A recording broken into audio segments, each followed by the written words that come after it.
frio, fica quieto, calma, né? Devagar, que são palavras que a escola utiliza com muita recorrência. Qualquer pessoa que saiba dizer isso em língua brasileira de sinais é considerado, é nomeado como intérprete de língua brasileira de sinais. Então, aquele número primeiro de 92 cai para baixo de 30 intérpretes.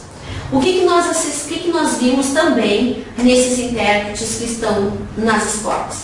A sua competência linguística e a relação que ele mantém com o professor e o aluno.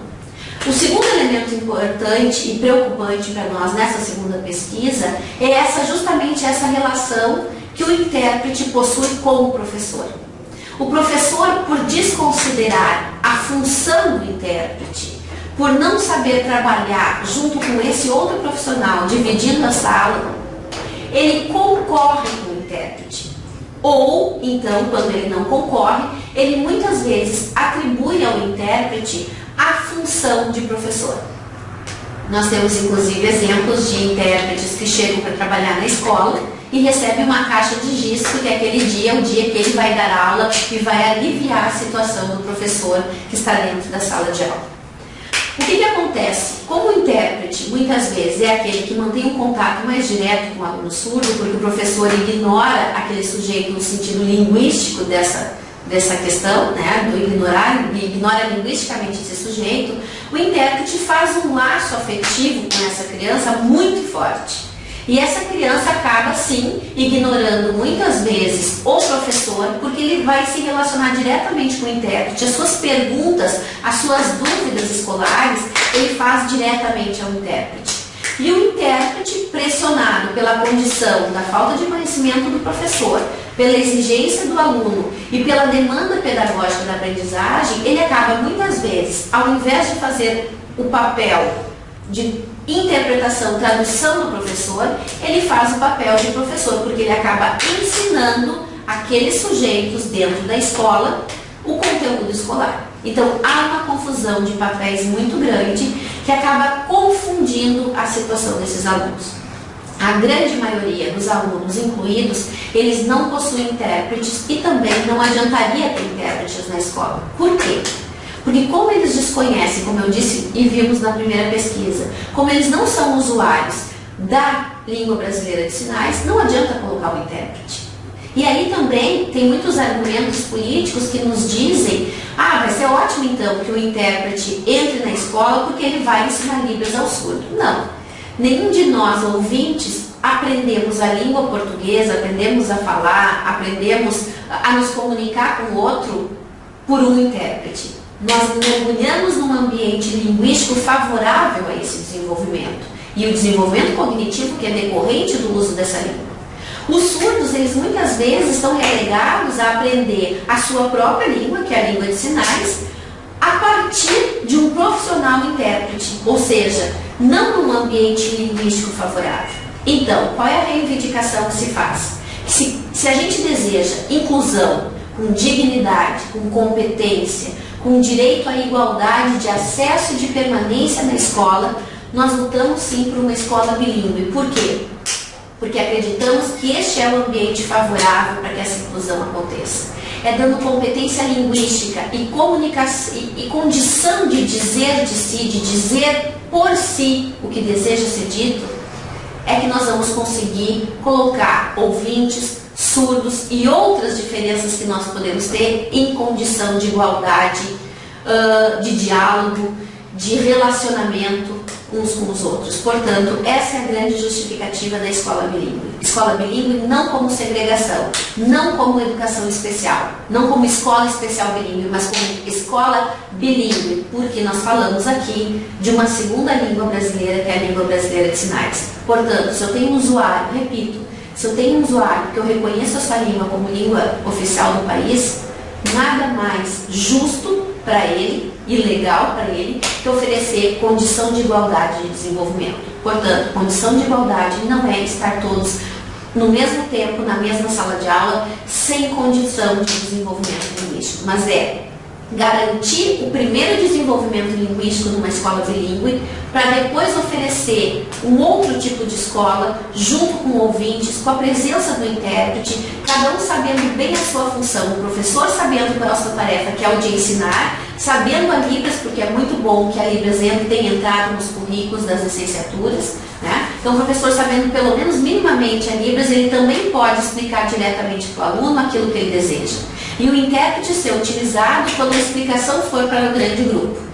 Então, nesse sentido, a nossa reivindicação, com respaldo nas pesquisas desenvolvidas e nas constatações que temos feito da situação preocupante dos alunos surdos matriculados nas escolas e das condições dos professores que estão cada vez mais se sentindo desestimulados, se sentindo incompetente no seu trabalho diante daquele com quem ele não se comunica. E sem comunicação não se tem pedagogia, não se tem ensino, não se tem aprendizagem aprofundada e com qualidade.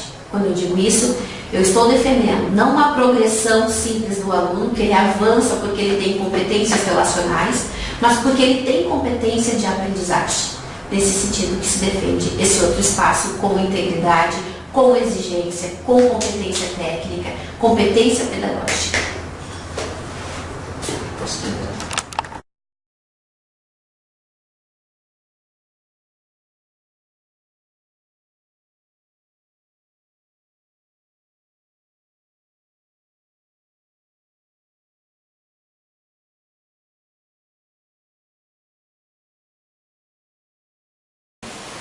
Volto. Meu nome é Marilena Chauí e eu sou professora de filosofia na USP. E também participei de muitos movimentos sociais, de muitos movimentos populares na luta pela democratização do Brasil. E por esse motivo eu dou uma importância fundamental aos movimentos sociais. Eles são o coração de uma democracia. Por quê? A democracia é uma forma de sociedade que é capaz de criar novos direitos e de garantir direitos. E os movimentos sociais são justamente aqueles que propõem a afirmação, a criação e a garantia de novos direitos. O movimento dos surdos se coloca exatamente nessa condição, de um movimento social que possui um conhecimento das condições reais dos surdos e que tem as suas demandas próprias e que por isso não pode de maneira nenhuma ser atropelado pelo governo, atropelado pelo Estado, atropelado pelo Ministério da Educação, por melhores que sejam as intenções do Ministério. É preciso compreender que as medidas relativas à educação, como garantia de direito, têm que obedecer e, de alguma maneira, seguir a orientação daqueles que serão educados. O movimento dos surdos sabe exatamente como se dará uma verdadeira inclusão. A inclusão só será feita se, pelo aprendizado, pela educação, os surdos tiverem uma posição igual ao dos não surdos. E, portanto, a inclusão se fará depois do processo educacional. O risco de fazer uma inclusão no processo educacional, tornando homogêneos todos os estudantes, é produzir o resultado contrário, é produzir exclusão. Então, eu tenho 3 propostas. Proposta número 1. O Ministério da Educação deve atender à reivindicação e à demanda do movimento dos surdos a respeito do que eles entendem pela educação que devem receber e a forma de inclusão para a qual eles se preparam. Segundo, uma vez isso respeitado, abrir o diálogo do Ministério com esse movimento para que haja um entendimento, uma compreensão recíproca, uma negociação e um avanço. E Terceiro, que o país inteiro se sinta concernido por essa questão e que compreenda que a verdadeira inclusão só pode ser entre aqueles que são considerados iguais. E essa igualdade é exatamente o que o movimento dos surdos está propondo com a sua educação própria. O caso de Helen Keller fala por si mesmo. O que teria acontecido com ela se ela tivesse sido jogada numa instituição onde ela seria tratada como qualquer outro, quando na verdade ela tinha demandas próprias, sentimentos próprios e uma vida a ser levada. É isso que precisa ser considerado uma verdadeira democracia.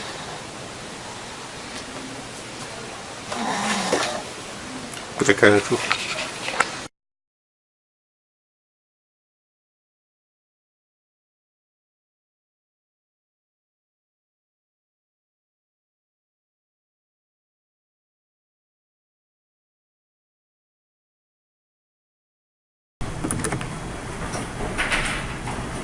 Olá, meu nome é Gladys, meu sinal é esse. Eu trabalho na UFSC, Universidade Federal de Santa Catarina, sou professora e pesquisadora, principalmente no ramo da pedagogia. Foi divulgada a pesquisa do professor Capovilla sobre crianças surdas, onde ele prova que os surdos aprendem através da Libras. Temos aí uma afirmativa de valor. E agora, no Brasil, nós estamos preocupados com a necessidade da educação bilíngue, das escolas bilíngues. Nós percebemos que é uma pedagogia diferenciada, que é uma pedagogia bilíngue.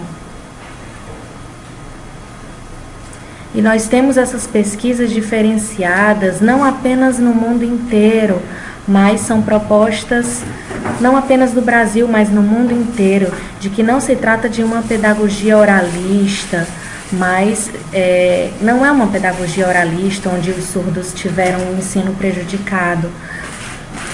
Uma pedagogia específica, com um caminho específico, uma pedagogia que é cultural.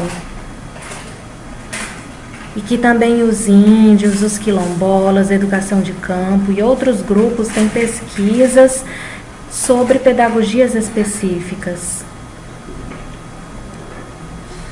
E dentro de várias universidades já foi pensado e pesquisado, mas nós precisamos nos unir forças em prol da formação de professores para atuar dentro das escolas bilíngues para surdos. Esses professores, eles precisam trabalhar em prol da educação de surdos, de uma pedagogia cultural, de uma pedagogia bilíngue. Nós estávamos pensando aqui no Brasil, aqui na UFSC, pensamos há algum tempo atrás, trabalhamos dentro do Letras Libras e pensamos em criar o curso de pedagogia bilíngue aqui na UFSC, mas nós tivemos muitos problemas porque temos uma demanda de tempo bastante grande dentro da UFSC e o curso de pedagogia bilíngue acabou ficando para segundo plano, a criação desse curso. Então, nós estávamos pensando como trabalhar essa questão. E houve uma ideia de se criar no campus da Palhoça, no IFSC, Instituto Federal de Santa Catarina, que é uma